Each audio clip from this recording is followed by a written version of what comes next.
friends, and welcome to Ironfest 2018 Wild West. And we're here with Daniel Bug. Daniel Bug, and tell us about your outfit, why you're standing next to this beautiful machine, and what group do you represent for? Some Australian military uniform, just tanks.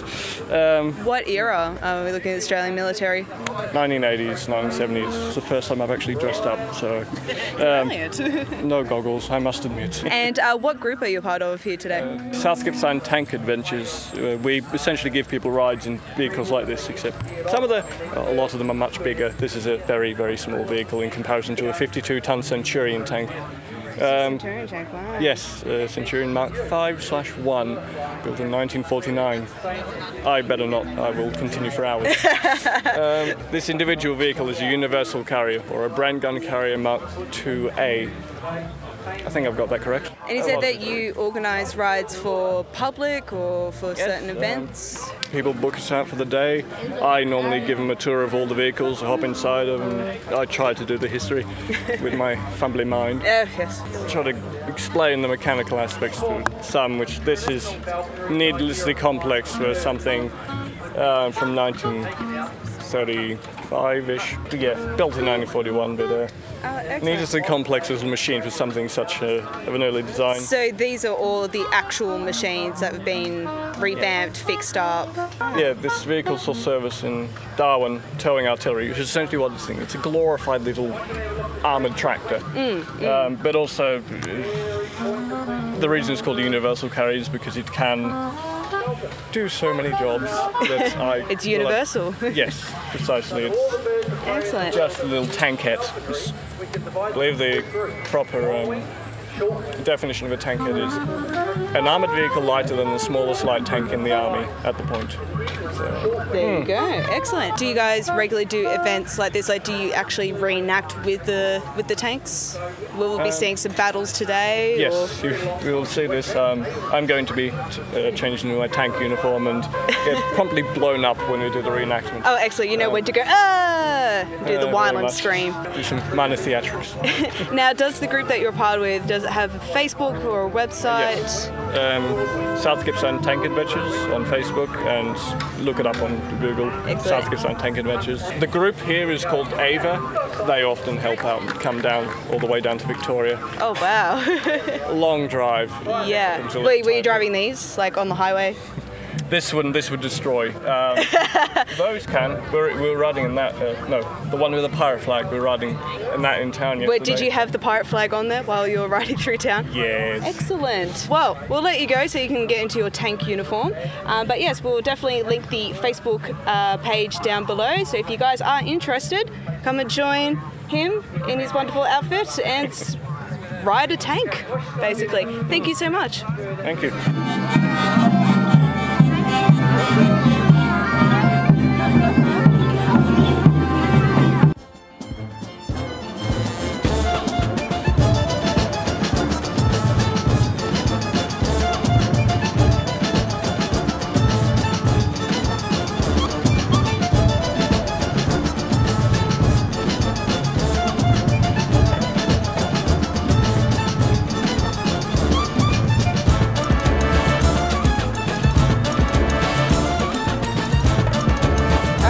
We've got some more people to step in front of the camera here, and we are with... my name's Lay. Lay, and what is your character? My character is Bannon, who is an ancient samurai who has lived for thousands of years. And what's your group all about? We've met some wonderful, colourful characters. Our group is Scy'kadia. We are a LARP group that's been around for a couple of years now. Yeah. We are probably one of the most prominent roleplay groups in Sydney. I think we are like the biggest roleplay group in the sense that there are a lot of other groups who do roleplay, but they emphasize combat, while we emphasize story and development. In fact, we have more of the D&D sort of traditional Dungeons and Dragons guys. It's a living world that we exist in, so what you do one game will impact the next. Precisely. And we have characters who don't fight. We have characters whose entire thing is that they exist in this world and make a living, do things, but do not participate in the combat. Excellent. And your character? My character is Thruffen. He is a half-elf fire mage, and pretty much he just wants to spend his life studying magical creatures. But it's setting things on fire, or just Incidentally. incidentally, sometimes. Other times, when I set things on fire, I get a daughter out of it.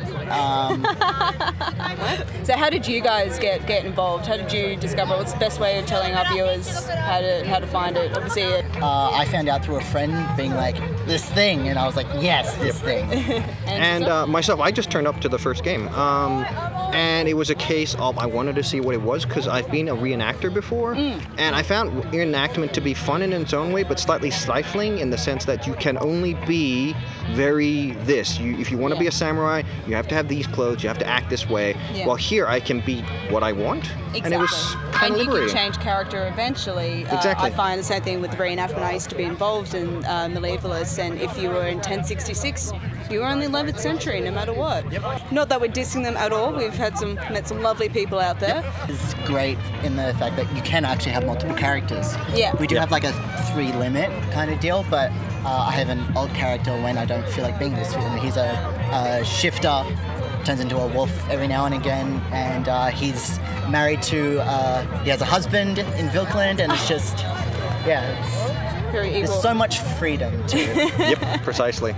And where do you guys usually meet up? Do you have like a certain spot, or We do you do. change? We meet up at Rooty Hill. Morrow Reserve. Morrow Reserve, which is actually the Rooty Hill, if you look up the map. And we do it once every fortnight. It gets adjusted for events, but yeah, once every fortnight. So it's just a case of turn up, especially if you want to find out. Turn up. First game's free. The fee is not like a sense of making money. It's just to cover insurance, and it's a one-off flat fee to pay for insurance. Then you can come for the rest of the year. $35. That's all it is. Insurance for a year, and then apart from that, all they ask is a gold coin donation when you Just turn to up. keep it going. Just to keep it going. Pay for Excellent. rent. And how long have you guys been involved for? Since the beginning. Since it started. Yep. Which was 2 years ago. 2 years now, yeah. and how it's grown. Yeah. Heaps. So we have 1,000 people in the group. Wow. And But more importantly, attendees. When we started, we could get maybe 30 people. We're easily cracking 100 almost every game now. Yeah. Which, Fantastic. and we just had our 50th game last weekend. yeah. Oh, excellent. Thank you. Thank you so much for having me. No problems. Thank you.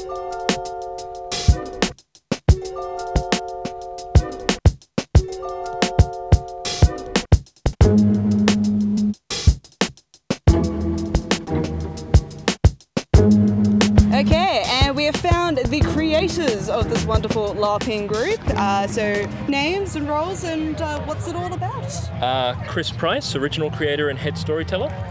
And Lynn Hewitt, and I just assist in an administrative capacity. Yes, admin. The fun stuff. Yes, Fun stuff. yes, paperwork. So you say storytelling. So how long does the story last for? They were saying that the story does change, but things that happen in one event can affect the next event. So how often do these story arcs last? Well, thus far we've had 52 events that were narrative in nature over the last 3 years, I believe. And each story has a plot, and the plot will then carry over onto the next plot. So, for example, our first 3 games, as an example.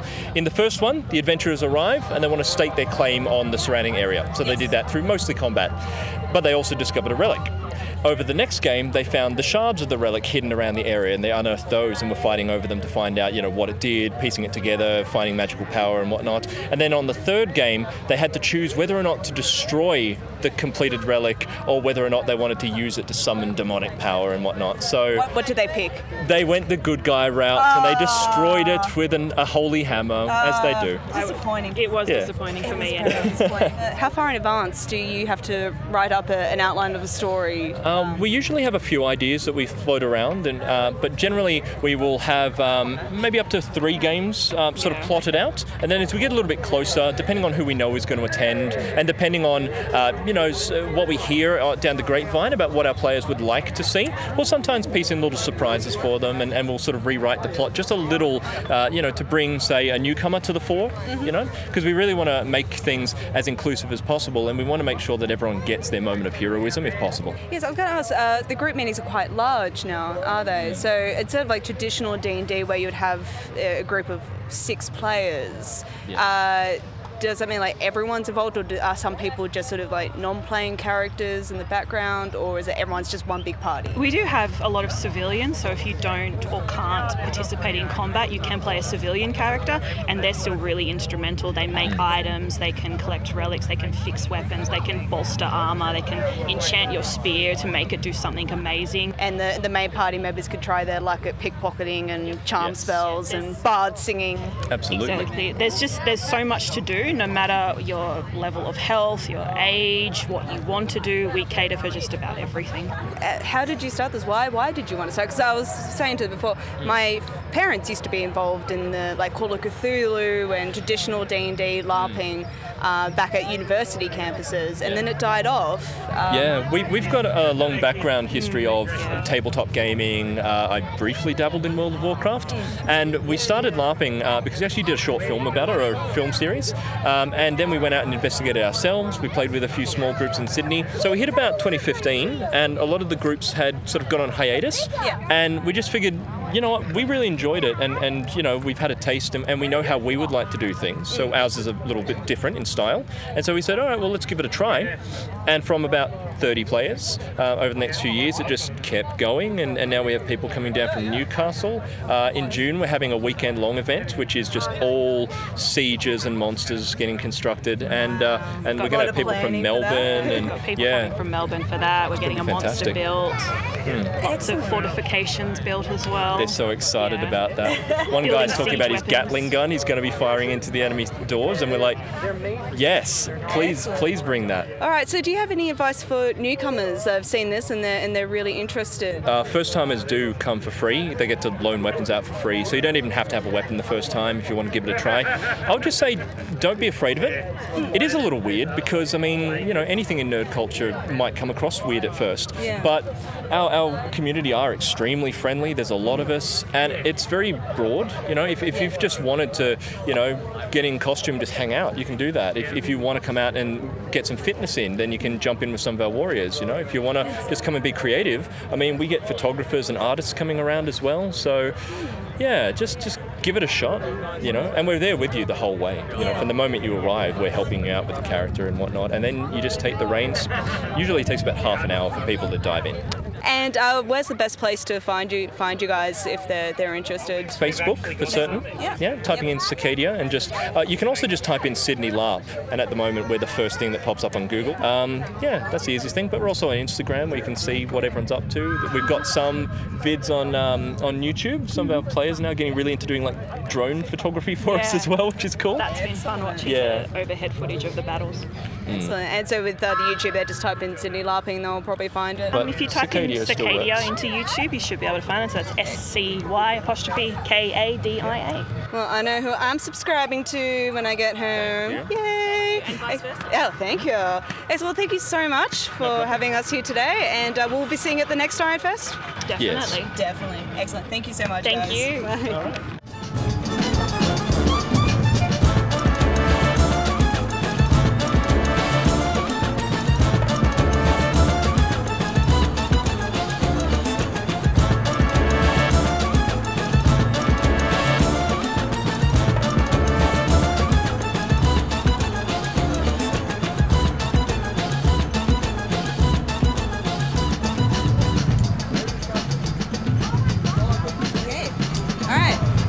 Another lovely person here who seems to be the chef of Ironfest. Just floating around. A very small part of Ironfest. All right, so we just have what's your name, what's your era, and what's your job at Ironfest? Right. So my name is Alex. Although I do have a sort of reenactment name. Yes, I do. Which is Steinfinn. Yeah. So I kind of play like a rogue. I was a son of a Norwegian earl, but he had like 7 or 8 sons, and if you're number 6 or if you're number 7, there's a pretty good chance that you shouldn't be there. You need to get away as far as possible, otherwise the other ones will kill you, because it's all about getting, you know, the tiny earldom at the end of the stick. So I escaped to England and Europe to become a mercenary, because apparently I was good at that. Yeah. And then I ended up as the I'm a man-at-arms, so all of the equipment you see over there, that's all mine, and the helmet and these gauntlets. So I do the fighting. I'm a fighter, man-at-arms. But I'm also the cook of the company. It's a great thing, multitasking. Multitasking, yes. And so, out of character, what era are you most fond of? What's this era? What are we doing? Okay, so we are a 15th century reenactment group. We specialize in, we're an English mercenary group. So back then, the way that they usually did the battle was that they didn't have an army themselves. What they did was that they wrote contracts with, for example, all the lords, and the king would say to all the lords, your allotment is X amount of men, please give me. On this particular day, meet at this particular point. So like conscription in a way of, yes, if you were the lord's peasants, you had to fight. If the lord had lots of peasants, then of course he would choose that because that's the cheapest. And the numbers varies in our period, which is about 1478. We're about to go to battle to Bosworth. And easy to forget. We're on the side of the righteous King Richard III, who's obviously going to win. Yes. He's going to win, obviously. Of course. You won't be doing that again. What's up, my lord? Oh dear, Richard III. And we're under the tutelage of Scropey, the Baron of Bolton. So he's the one who signed a contract with us. So we are now fighting for him in this battle because the king has said, Mr. Bolton, bring us X amount of men, we're those men. So that's how they did it, because it was now feasible for him to harvest a bigger army than he actually could have standing all year round. So that's where we come in, and we're sort of a motley crew of people, which you usually find in these kind of mercenary groups. Yeah. There's a Norwegian, there's a Scotsman. We got a Scotsman for an... You better watch all your stuff. You know, Scotsmen, they always try to steal everything. Yeah, he has a reputation. And are you trying to keep authentic with the herbs and the spices and the vegetables that you can, considering we are in Australia, so we are in 21st century. So we see some differences to what they had back then and what we have now. There's a number of huge differences, and one of the biggest one is potatoes. We can't have that. Potatoes came in because of South America. Same with chilies and all these other kinds of things like tomatoes. We're also a bit of a dodgy one because it came from the southern part. Other things that we don't have would be, we're not supposed to have the most expensive meats. No, of course. Because we're not noble-born, so we can't have deer, we really shouldn't have beef, even though we do have beef tonight. Would mutton No, mutton is regarded a delicacy even back then, so if you had the money, you would have mutton. Now, we're in a bit of a lucky situation because as mercenaries, we get more money than other people of the time, so we can afford to be a bit flexible about this. So I do have some stuff, but all the vegetables and everything is period. For example, I wanted you to try this. This is carrot. Carrot? Purple even carrot. Though it doesn't look like it. Because, carrots used to always be purple, didn't they? And that we purple, white, them. yellow, some pink ones as well. Yeah, carrot. It's carrot, but I like the red one a little bit better. It has a sweeter kind of a flavour to it. The orange one is purely for like the modern eye, so to speak. It's not about how it tastes at all. It's about how it looks, which is a bit of a shame. Yeah. Because these are very hard to find these days. Definitely. Now I see that you have salt. Is that salt over there? Yeah. Now salt was quite expensive. Well, both yes and no. Depends on where you are in which period. No, salt have been expensive, but by this period in the 15th century, it was fairly normal. The same with all of the things that you see here. These are the staples of everything. Salt and pepper, obviously. This is roasted garlic, which is used for everything. In fact, chips, beautiful stuff. This is another one. This is an interesting one. So this is actually almond. Ah, almond flour. Almond flour. And it was used far more than the normal wheat and all that sort of stuff. That's a luxury thing that came in much, much later. In this period, almond flavor. So when I make mustard, for example, that's what I go to. Excellent. I do have 'Cause, yeah, vinegar and a few other things, so that's also the staple. Lots of vinegary flavors. So, for example, the thing I'm cooking over here, which I showed quickly. Safety first.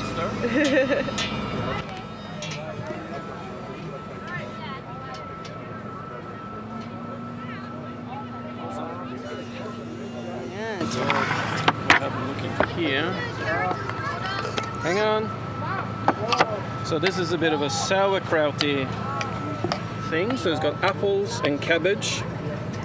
And Apples used a lot for Yes. savoury. Yes. And it was used to actually sweeten it a little bit. And it's gonna dissolve into the dish a little bit later. So if we take some up there. So that's now nice and sour. And what I can do, I can add a little bit more apple to this, and I can also stir in a bit of honey. And what I do is also I use a bit of sage, and that's also gonna give it a nice flavor. So they did a lot of these kind of portages. I'm gonna make another one over here, which is my Swede stew, or more like a mash. Mash, right? It's one of those mashes that we don't think about so much in this day and age. But No, we just think of potato, maybe Yeah. cauliflower. If and you're that's how lucky. it's changed. And that's another thing. Fun used to say cauliflower. Now, this is the modern variety of cauliflower. The medieval one is quite small and a little bit more yellow, but I couldn't get it, essentially. But the real key to this is, do you see these black dots and marks? And it looks Yeah. a bit off, right? Yeah. That's good, because this is what gives the pottage later a tremendously yummy flavor. Just these black spots all by themselves. It just adds that extra oomph to the soup. And it gives them more longevity to people who just look at something and go, oh, throw it out, it's been 3 days. Here, you can still use it. In the Middle Ages, they didn't do that. No. No, so I've hung up my salami. I'm going to hang up my dinner, the meat. I'm going to hang it up in a minute. Just lots of beef. I'm going to just air dry it. Now, the next job for you, washing and cutting these. Yes. Hey, Bean's a great kid. If people want to follow your group's Facebook, do you guys have Facebook, social media? Yes, we do. We're called Company of the Cross. Company of the Cross? Just search for it, you'll find us. And what area you guys were you from? Sydney? Or Well, that's the weird part. So we're from Kiama. Kiama. There you go. South Coast. Camera guys, South Coast. Yeah. There's medieval cookbooks available online, so just search for them, you can find them. A lot of them would be from very sort of Ponzi kind of an angle to food, which means they're for rich people. No. They were written down because the profession of professional cooks started in the 14th century. And it was only the rich and lordy kings and all that sort of stuff who wanted their special flavors and foods to happen. So they wrote these cookbooks as showing off. Look what I can do, kind of a thing. The same with a lot of the fighting manuals that a lot of the reenactment fighting is based on. It's also based around the same kind of thing. But here's a big thing with our group, which is different from the others, is that the fighting books that the others are basing their fighting on is mainly for dueling. And not combat. Not combat. So dueling was a way for unarmored people to settle scores. We don't do that. We are fighting like a proper army type fighting, which means that we're dangerous. In the sense that we don't participate in the melees and stuff like that. No, because you would destroy them. We would destroy them, and we're nice, so we don't join them. Excellent. Well, thank you so much for taking the time with us. And I see that your servant is cleaning the beans, so you should make sure he's doing that properly. I may have to tell him how to do that, yeah. All right, well, enjoy the rest of your Ironfest. And again, thank you so much. And we'll link the Facebook link of your group down below in the description. Yeah, come and see us. Come see.